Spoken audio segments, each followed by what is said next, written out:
You are watching Checkpoint. My name is Darren Bartlett, and today's edition we're going to be looking at something very interesting, something that contributes to the development of the country in this generation. As many people want to say that one of the key measurements or the metrics to look at whether the country is growing is ICT. Is it growing or is it's not growing? So the most important thing here is to look at how inclusive it is. And today I have the Permanent Secretary of the Information, Communication and Technology Ministry and also National Guidance of the country, that is Dr. Amina Zawedde, who will be talking to us about the progress of the ministry. How are you doing today?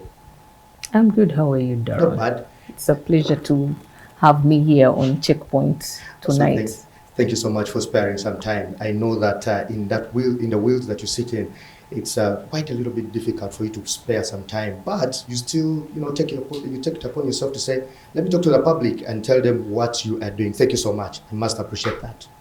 You're welcome. It's also my responsibility as Ministry of ICT to communicate to our citizens and to this country. We do appreciate that. Now let's maybe start from a lighter note. I know that you've been here for 1 year, trying to see how things are driving the country in the right direction. That's the vision. I've been following the vision of the country. But I want to first find out, how has it been so far in the 1 year that you've spent in that seat as a permanent secretary?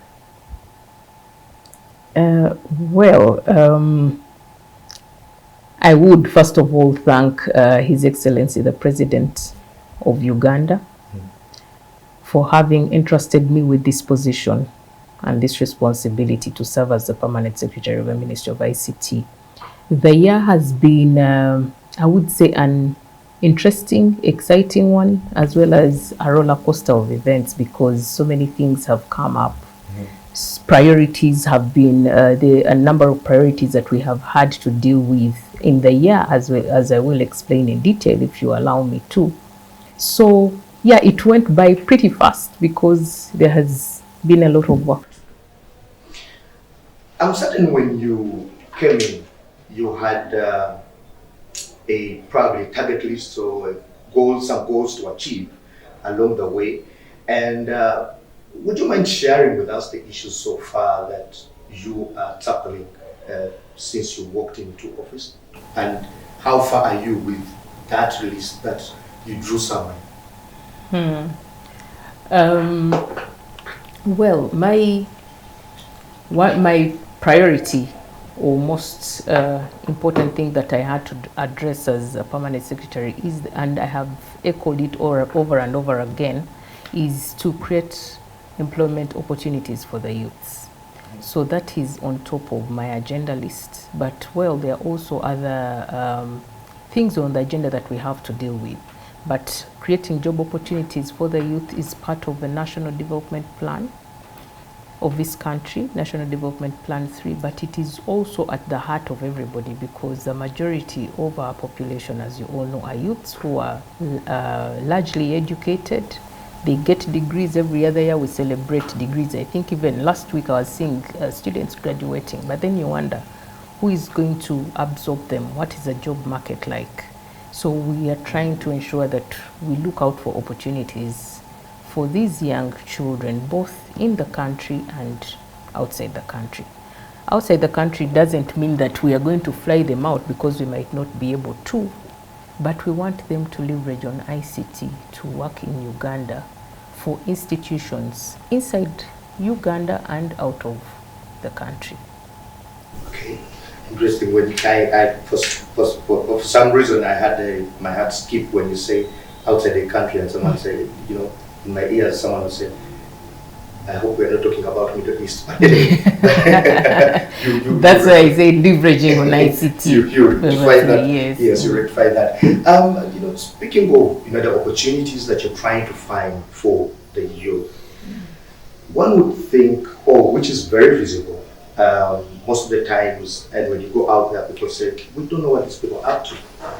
It looks like that the government has programs but kept to themselves, that information is not flowing down to the people who need to consume it, or the youth, so that they can know, okay, I have access to this kind of information that will then lead me to opportunities. What are the challenges you're facing in communicating down, and what are you doing to improve that communication gap between the government and the youth and generally the people of Uganda?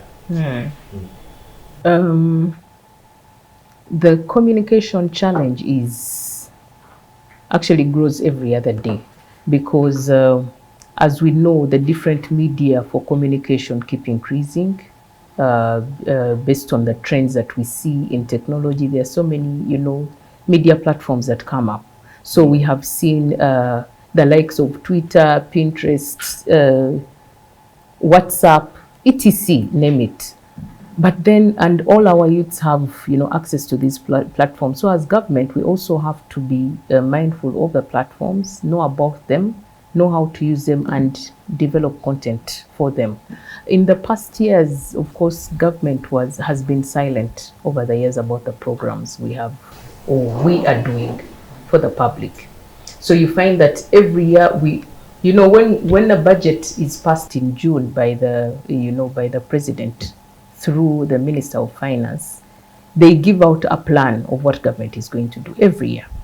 And at the end of the year, we have, accountability or performance reports of what has been achieved or realized in the years and the subsequent ones. But the public never gets to know. So as a Ministry of ICT that is in charge of communication on behalf of government, where we have our Honorable Minister for ICT currently, Honorable Chris Barriomos, who is in charge of communication, we have come up with some ways currently to ensure that we inform the public on a continuous basis. For example, the minister every Tuesday or Wednesday at the latest goes to media center to inform the public about the decisions that have been taken by cabinet. The ministers also have gone to various radios and talk shows to inform the public. But on our side internally, we have set up several campaigns, but there also has been a task force that was constituted by the minister in January. I think it was launched by the Honorable Minister of State for National Guidance, Honorable Kabyanga, in January. That task force on communication and national guidance has been around for coming to 7 months now. Okay. Some of the assignments it was tasked to do was to support the ministry in coming up with the communications policy and implementation strategy for that policy, as well as the national guidance policy. Now, these are advanced and are at a level awaiting cabinet approval. So without guidelines in place or standards in place, it becomes very difficult to organize, the way you communicate and how to engage platforms. So that is one thing we have had to do. There was no policy for national guidance in place. They have worked on it. We have worked on it with them. The policy on communications, we have also put in place to guide communications. And we are also the mother ministry for ICT and communications CAD across government. So we are working on a structure of harmonizing all communication officers and ICT officers across government to handle this function. We have also engaged in various branding campaigns. There is a campaign running called I Am Ugandan for people on the national guidance side, for people to appreciate who a Ugandan is and be proud of being Ugandans. That one runs on UBC. On a weekly, there is a program called I Am Ugandan, where my minister and several other officials have gone. And then we also have a tweet chat where we present live on Twitter some of the issues that government is dealing with. For example, the parish development model was aired sometime during the launch of a data collection exercise. The Honorable Minister of ICT and the Honorable Minister for Local Government were on tweet chat. We also have podcasts that we use to engage permanent secretaries, heads of agencies, and so on, to talk to the public about what government is doing. So we are in the kitchen cooking. It has been 1 year, but of trying to streamline and reach out to media houses as well, I have had a tour of media houses to engage them, because we believe that you, the media, are the ones who are the intermediary between government and the citizens. So that continuous engagement and letting you know what is happening, like you're here tonight, you'll be, by the time we are done, I think citizens will get to know what the ministry is doing, what government is doing, what is it that we are preparing for our people. You spoke, and I'm going to pick my question right from your response right there. When you talk about platforms such as Twitter Spaces, podcasts, and other channels that seem to use infrastructure that takes internet basically. What so because when I look at the statistics from UCC and other platforms that provide us with statistics to do with internet consumption in Uganda, you find that the biggest number of people consuming these products are actually in Kampala or the central region majorly. Are there any other, how are you helping basically connect the other people who are not able to access internet, access cheap internet to access these such products as well? Because it looks like digital is the future. Yeah, definitely digital is. In regard to the internet, I think currently 50% of our country has been connected to the national backbone infrastructure. Now, the national backbone infrastructure is internet for government, connecting government offices, connecting government infrastructure, schools, local government offices, and hospitals, because our intention was to connect government offices up to the sub-county level. Now, there are two projects that are going to expand this connectivity further, so that by the time these projects are done, we have up to 80 to 90% of the country covered. However, we also have the private players in the market, MTN, Airtel, that have also expanded their outreach further out of. So when you tell me that internet is in town, it's not only in town, but it's out there, only that, of course, in town we see more 4G, and then as you go outside town, you find 3G or 4G based on the density of the users in those areas. But we intend to improve and upgrade the entire network to 3G minimum. So that is a concerted effort government is taking towards ensuring that we have internet spread out, especially post-COVID. We now appreciate the need to have online access for our citizenry. Okay. Yeah. Because now then I have hope that one time, maybe in future, I'll be able to, maybe someone in Karamoja will be able to access such valuable information that is channeled out by the ministry here. But still around the same point, can you just give us a status of the ICT innovation ecosystem so far? And I can broaden that by saying, look, if I am working with NIRA, I should be able to also access information with the Ministry of Internal Affairs, with police generally, and other ministries, including banking system and things like that. What is the update on that? I know that the ministry is trying to drive, the ecosystem to work together in that direction. What is the update? Well, just to give an overview, the Ministry of ICT and National Guidance is also charged with oversight over, it has agencies, or what we would call its children, that it has oversight over. There is UCC, it is part of the Ministry of ICT. There is NITA Uganda, and UCC regulates, communication.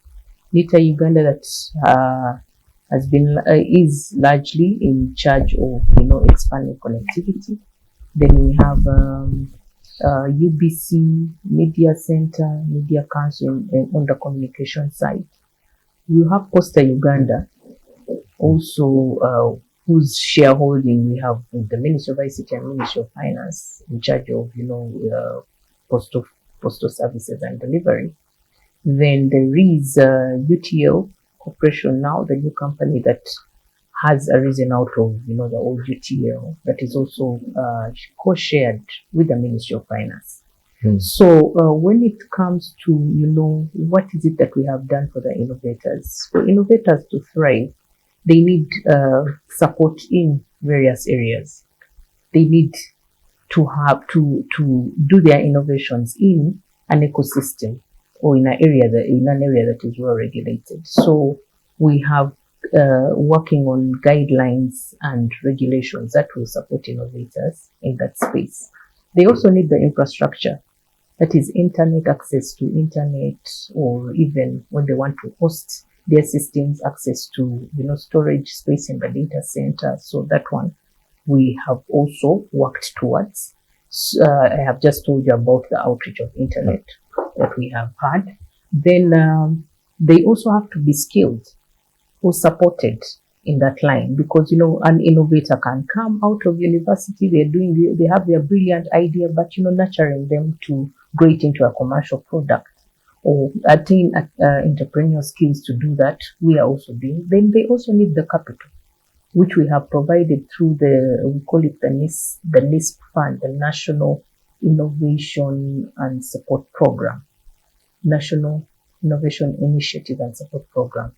That is a fund that was set up by His Excellency the President to be managed by the Ministry of ICT to support innovators. Then there is research itself that has to be done. We do it within the ministry and support these innovators in that direction to improve their products. So as a ministry, we have handheld these to a large extent. There are some products that have actually been developed out of these innovations. We also support innovation hubs because we have a national ICT hub in Nakawa. The Uganda, by the way, I forgot to mention an agency that also belongs to the ministry, the Uganda Institute of Communications Technologies in Nakawa. So we have a national ICT hub there that sits about has an auditorium that sits about 300 people. We also have spaces for innovators to sit. So when we have calls from innovators, there's those who don't have office space. So we give them office space for a period until they grow their wings to settle in their own personal offices. Then through these products or innovations we have developed, some of them have been taken up by government and are now fully functional, like the e-procurement system.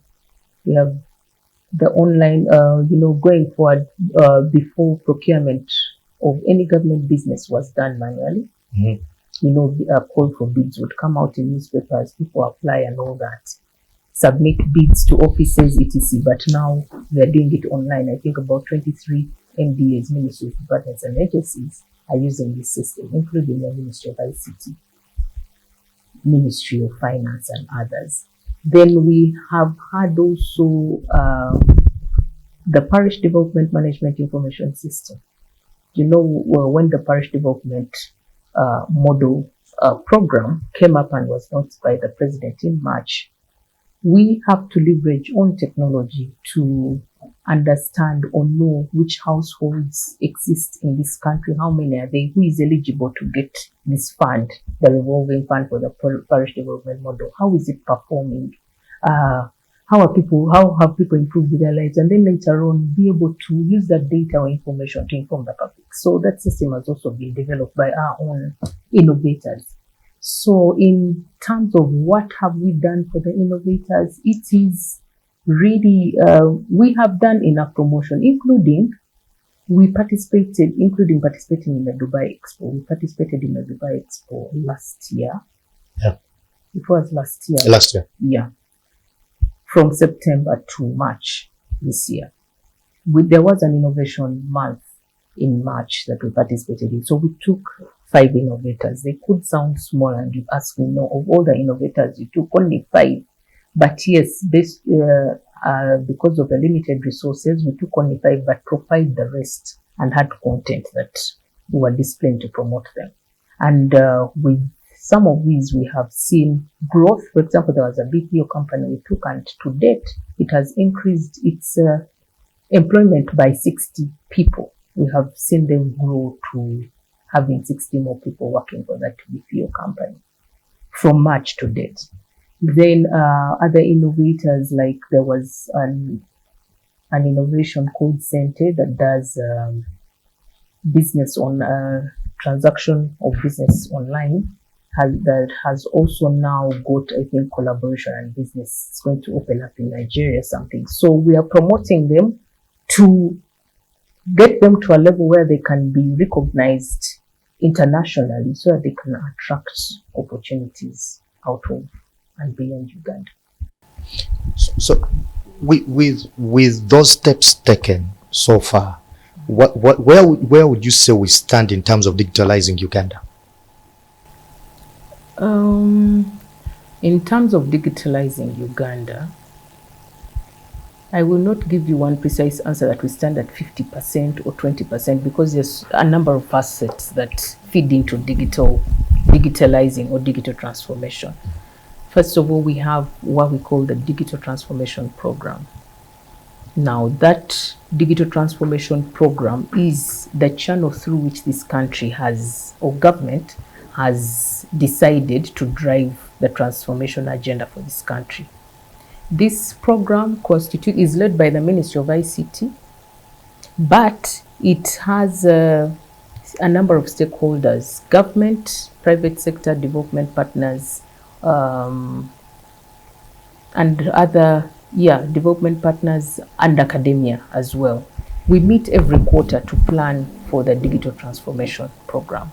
Where have we reached? We have an inclusive digital economy scorecard that we use to assess our performance on digital transformation. This inclusive digital scorecard, economy scorecard was given to us, so we use it in support from UNCDF, which is the United Nations Development Cooperation Fund, if I recall well. So it has, we assess our transformation based on 5 pillars. We have the enabling environment, where we have the laws, policies, regulations governing digital transformation or enabling digital transformation. In that, we are at, according to the scorecard, we are at about 80-90%. We have very good regulations and policies. The challenge is that implementation of these policies is what we fall short on. So we have to come up with implementation guidelines of the policies. We have the Computer Misuse Act, we have the cybersecurity, strategy, we have the Digital Uganda Vision, and so many others that we are supposed to guide our transformation journey. Then we have the infrastructure. I told you that in regard to infrastructure, telecom outreach, how many users are connected to the internet. We have, I think, now about out of the 45 million, we have, I will get the figure for you by the time we're in the presentation, but we have about, I think, 30 million people whose devices are connected on the internet. Yeah, to the internet. And the outreach through the NBI is at 50%. Then when we have, then the other is the digital services. Government has appreciated the importance of digitalizing, and now we see a number of systems coming up to ensure that we improve the way we do things. You see, URA has most of its business online. We apply for passports online. We have the driver's license, where we are also trying to ensure that the whole process is fully online. National ID, we are also coming up with a system for national ID registration. As by the end of this year, we are doing some studies to confirm the system that will do that for us. So we have the drive and initiative, and also the people have the interest in taking up the system. So we have done some of these systems. I think I have talked about the EGP, electronic procurement system. We have the electronic document resource management system. That's why you don't see so many files in my office today. We have I told you the PDMIS system. We have the human capital management system by Ministry of Public Service for paying out people. So the payroll is now online for a number of the ministries. Then there is also an integrated health management information system.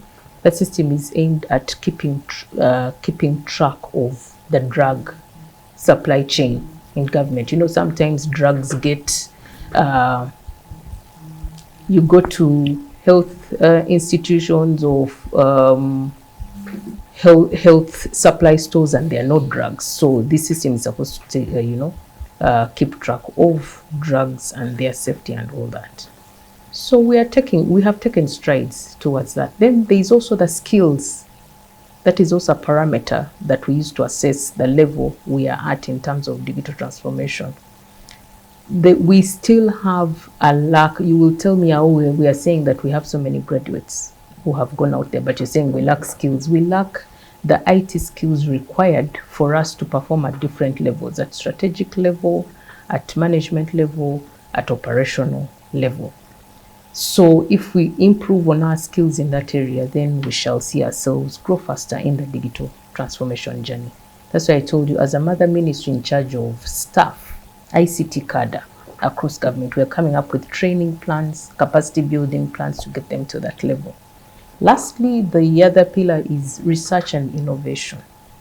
We have to do a lot of research to inform the improvement of the transformation journey.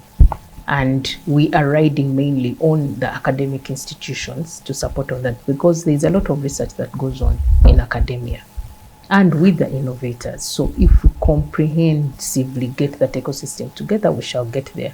We are doing well on enabling environment, infrastructure, there, services. Yes, more and more services are coming online. Skills and research and innovation, they are below 50%, and we have to catch up. I want to take you back to when you talked about hubs that you have put up to see that these hubs are producing digital products every now and then.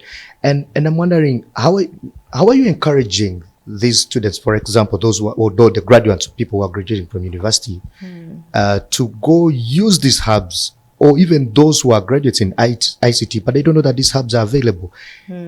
Where do they find this information about these hubs? As a matter of fact, there are people who are watching now who are just trying now, figuring out, all along we had office space that we could have used. Do you have a method of selecting who goes there? Yeah. Or who uses government facilities? Yes, there is. Of course, we would not be able to take in everybody. So calls are made. A call comes out for innovators on an annual basis. It's on the website and in newspapers where people respond.